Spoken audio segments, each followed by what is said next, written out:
Hi everybody, this is Tim Reinhardt. It's March 10th.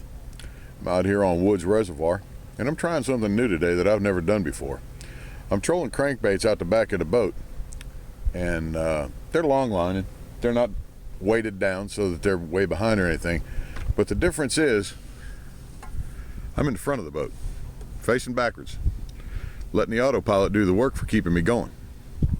I've turned my electronics around from the console, and as you can see right there, that's the look we all look for. I'll be right back. Well, it was a fish, but not the right kind, so we throw him back. But like I was saying, turn the electronics around. You can keep an eye on the speed. You can keep an eye on what's coming up. And if you're cooking along like I am, you come up on a big wad of shad. What I've done is started bumping it back down a notch. And when it does, it slows those baits down and gives the fish a little bit more time. What I'm using today is 300 series banded crankbaits, and the ones that have been the most successful was the pink, all pink, god awful ugly color, but fish seem to like it. And the other one's called a mistake, where it's chartreuse on one side and red on the other. And so far so good. I've caught about 6 fish. It's a very tough day. Bluebird skies, high pressure, all the sticks are floating on the end and all of that stuff that we look for on days like this. And the wind has just picked up a little bit. It's been so cold, so windy for the past few weeks that I haven't been fishing. But I thought I'd share this with you. It's just, I'm not real good with this video, so pardon me if it shakes around a little bit. And we'll watch the other side. Maybe we'll get some action over there. Perfect day on the lake. It's probably 60 degrees. As you can see from the stuff cluttered around the boat, there's all the jackets and sweatshirts and stuff are off, and just out here tooling around having a real good time. And let me get in on the electronics a little bit so you can see what happens. There's a little something going through the screen right there. The right side of the screen is the sonar, left side is the GPS and the tracks I've been running. I'm hoping you can see it. I'm not real good with this camera, like I said. It's pretty new to it.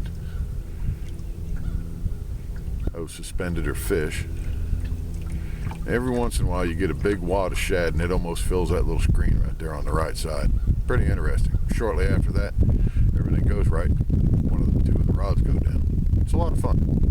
If you haven't ever given this a try, this is something you ought to do. And if you don't have pink on your spread, you need to get some. Thanks for visiting with me today. I'm Tim Reinhardt. If it wasn't for Crappie.com, those folks right there, you wouldn't be seeing any of this.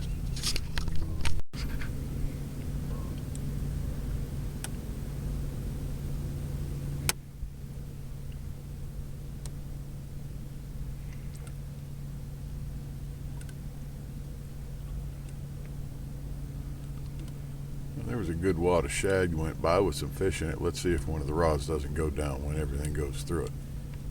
Cross your fingers.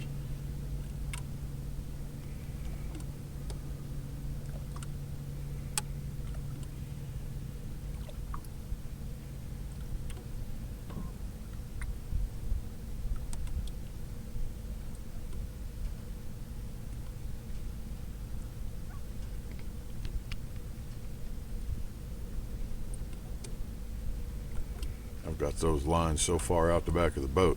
The outside lines, the 8-footers that I'm using, have braid on them, so I can set the hook at long distance, and the other ones that are in closer, they have mono.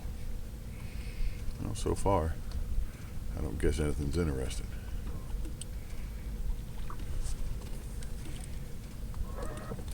And the lines are so far out the back of the boat, like I say, all of the turns have to be so exaggerated.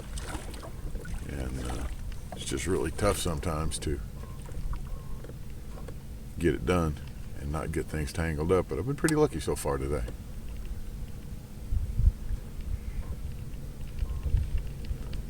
Got one area, probably 100 yards by 100 yards, that I've caught a bunch of fish out of.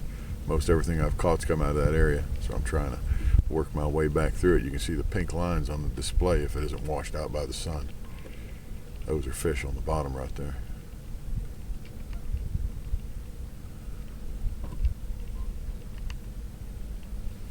You can see from the speed changing up in the top left corner how fast I'm running these, and that's the depth and the water temperature in the top of the right screen.